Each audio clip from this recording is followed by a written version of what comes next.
And welcome back, folks. We have another edition of the Pelican Sports Report. I am Doug Gann with 446 Sports, and we are just delighted to welcome in head coach of the Destrehan Wildcats, Coach Marcus Scott. Coach, welcome. Thank you for having us. Look, an exciting week on here, but I guess you get that question almost every week, or that statement. It seems like you guys are in a big battle every single week. Well, we really wanted to challenge ourselves with the schedule on this cycle, and in preparation for hopefully a tough playoff run that can last a while. So, in order to get better, you have to be able to challenge yourself. And this game in particular is especially challenging. Being on the road against an excellent Ash program. Well, it should be a lot of fun. We're excited to have it. I think the last time these two teams met up, it was in a playoff game down at Destrehan a few years ago when John Emery Jr. was running. So it was an exciting time.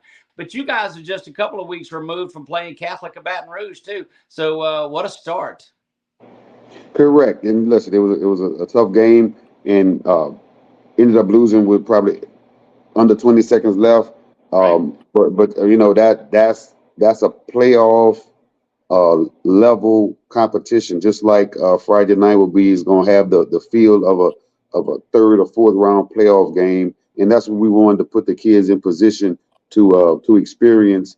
And win or lose, we will benefit from Friday night. You use the word cycle a couple of times. One thing that is cycled up, you see sometimes during these cycles, folks will play teams that they look to just get a big win off of. And now with the division, and there's such great teams. You guys come out of that non-select Division 1 with the Rustons and those guys and Zachary. And it's always a battle when you get in the playoffs too. So you've got to be able to do that. These two teams now, Ash and Destrehan, won't be able to meet in the playoffs, but it doesn't soften the blow of anything. There's some talent out there in select and non-select. Absolutely. I mean, just look at Friday night. I mean, you're gonna have three LSU commits on the field at the same, Right. I mean, at one point, at some point in the game, so both teams feature really good players and coaching staffs, and it's all about competition and challenging yourself to be better. You look up and down your roster, and I do that, and you just see Division 1 talent all over the place. Of course, those that stand out on you are the Jace Thomases, and of course Johnny Field is out there as well. Jackson Fields at quarterback, and I think the first time he was on the field was as a freshman back in that East St. John when he came in for an injury, and you saw the way So, he threw the ball. You knew he was going to be something special. Tell me a little bit about Jackson. yeah, we knew Jackson was going to be special. We actually got him in. Funny part about that East St. John game, Eugene had to come out because he had some turf in his eye or whatever, and he was ready to go back in. But Jackson was doing so well, we kept him on the sideline for a series or two just to get Right. Jackson some snaps. And he ended up throwing a couple of touchdowns during that time. So we knew we had something with him. His work ethic is really what you want out of your signal caller, and so. We just looking forward to him to keep progressing. Coach, how are you feeling? I know you're back on the sidelines again, and that's got to be just got to feel good to you. I feel great. I'm blessed. So many people have contributed to my recovery, and just thankful they're able to come back out and do what put on this earth to do, and that's try to help kids and try to help the parents develop the kids for life. So when you got the phone call and things I've read, interviews I've seen, you had gotten that phone call before. I guess there had to be some cautious optimism about it too. But when you finally got the call that hey, it's your turn, how does that feel? Well, you just you really because what people don't realize is I got that call 8 different times, Right. and on the nighttime it actually happened. But those 8 other times, you get your hopes up, and they call you back and say, hey, something was wrong with the organ or something of that nature. And so, it wasn't cautious optimism at that point. After about 6 or 7, it became me being cynical about the situation and and Wow. not just not sure if it was going to happen or whatever. So when I used to get the call, I got called number 7 and 8. I'm like, yeah, right. This is, what's the chances of this happening? And then Right. I'm like, surely it won't happen in the third round of playoffs, and and I tell you, that's when it happened. So very fortunate. I got the call Thursday night. I had to call and wake my principal up and let him know they called me to go in first thing Friday morning. And so what we did was we had an assembly with the players on Friday morning, and during right after announcements, and then after I met with the kids, I obviously met with the staff, and everybody knew what to do because all the different calls I've gotten, I knew that we had to prepare just in case. So Right. the plan was in place of who was going to take over and things of that nature. And then so we met with the kids that morning, and then I went straight to the hospital after that. Look, that's amazing. What do you do? I know that you are very vocal in the community. What are you doing to spread word about the awareness of things like that? What does Coach Marcus Scott have? So we've started the Scott Foundation, and the Scott Foundation is um, it's in the beginning stages, and it's actually organized in order to bring awareness to kidney issues and try to promote donation and things of that nature. So it's so many people who are affected by this, and I didn't realize the numbers until after I recovered. Everywhere I would go, I would have people telling me, "Hey, my dad just got one," or my uncle is on the list, or I'm on the list. Things of that nature. So it really affects a lot more people than we think. And so every chance I get, I try to promote um, organ donation, and it's not just kidney disease. I also try to do the same thing for cancer. My mom is a breast cancer survivor, as well as so many other brave women and men out there. So every chance I get, I try. So like today, I have on a shirt that I can show you that it's just something small that I like to do to bring awareness to the situation. Yeah, let's see that. Let's Yeah. let's. So my shirt here, take this idea of my shirt here, if you can read it, it's donate life, and it says I have recycled parts here. So, it's something that doesn't cost anyone anything. It's just a matter of caring and trying to help the next person. That is a tremendous story, Coach. And one of your coaches that came back, Jai Eugene, great career there, and at LSU, of course, is going through some things as well. How is he doing? He's doing great. He actually just got a transplant. So we were on the last week, I believe. Coach Eugene went in, and same thing with him. He had some setbacks along the way, and he finally got the call that he's at home recovering as we speak. Well, that is so good, and we of course send our prayers for a complete recovery and healing to him. Coach, want to look over some things as well too. We talked about the trio receivers that are out there. You guys, when I look at film, you and Ash look very similar to each other. You both get after the ball on defense. You both like to spread the ball around.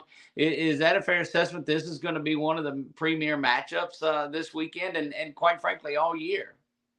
Well, you hope so. We want obviously both teams to play well. We want it to be a clean game, and we want it's going to always come down to the little things and execution at the end. But again, win or lose, this is going to be a great experience for our program. Being on the road, a big game in a great environment, and so we're looking forward to the challenge. We know it's going to be a tough game, and we know they have a lot of really good players and a great coaching staff. Coach Rockman does a great job. We go back many years, and so we're looking forward to the challenge. I know they are as well, because you can only get better from competition of this magnitude.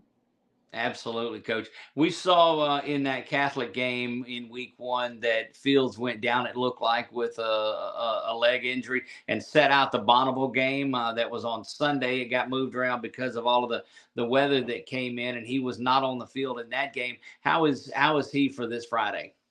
Well, Jackson is week to week. We're going to continue to evaluate him. really on a daily basis, and so we'll basically do what's best for the kid. We want to make sure that he's protected at all times, and if it's a situation where we think he's at any risk at all, we'll err on the side of caution and make sure that he's doing well, because we got to understand these kids. I mean, they have a life to live after you finish playing football. So we have to make sure that we put their health and their well-being first. And our medical staff here at the school, as well as um, our team doctor, Dr. Johnson, has done a great job in assessing him and evaluating him on a daily basis. Well, we're looking forward to seeing it. No matter that's what out there. You look up and down, you see the seniors that are going D1 and all that. Who emerges on your team as that off the field leader that's out there? You see the stats, you see everybody that's there, but who is that guy that's your coach on the field, or that person that you go to? So offensively, it's going to be our center, Michael Reed. He's a 3-year starter. He started a sophomore in the Superdome and won a state title 2 years ago. And he's the guy he leads by example. Not only is he a 3-year starter, but he is also um, the vice president of the National Honor Society here. And he doesn't have a B on his transcript; it's straight A's. And he's actually a nominee for the Posse Scholarship, which is a full paid scholarship for students in this region. So Wow. he really, yeah, he's really someone who exemplifies what Destrehan football should be about.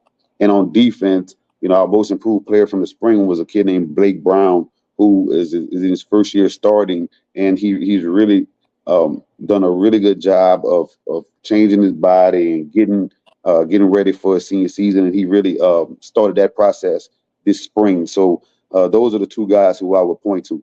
Retired number 20, who's not there won't be anyone that's on there, and that's an honor having that just on the roster. But do you hear what does he mean to the program? And that's Ed Reed that we're talking about, of course.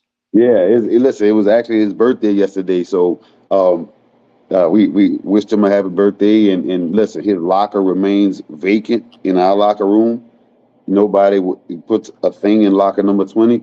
And we actually have been fortunate to have a number of prominent alumni that come through. But Ed, obviously being the only Hall of Fame player in that group, really does a good job. I mean, he hosts a camp here for us, for the community every summer, and he's always available if I need to contact him or anything. And so he's really been a blessing for our program and in the community as a whole. We appreciate you spending time with us and looking forward to a great Friday night this weekend. Weather's supposed to be fine, and it'll be good to have one of those that's not affected by the weather. So these two teams that are very similar can go out there and get after each other.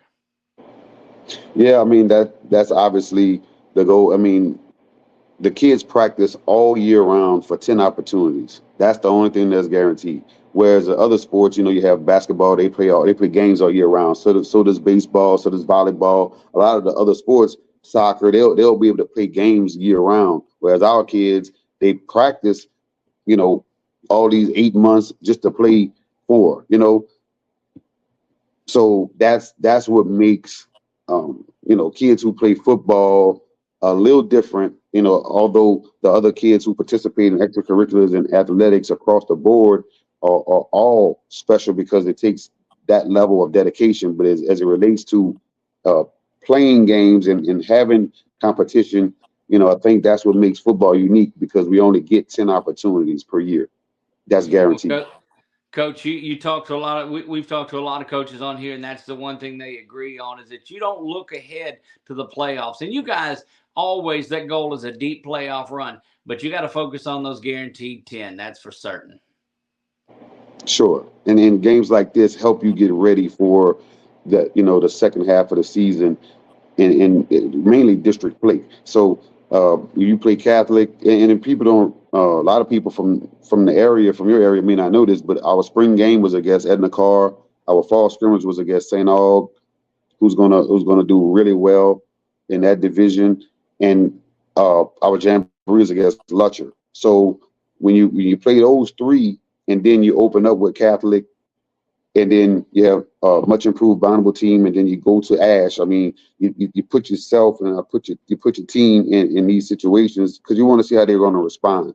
I mean, you could make a weaker schedule and finish undefeated every year, but I don't know how much better you get by doing that. And so that's something that I want to improve this scheduling cycle.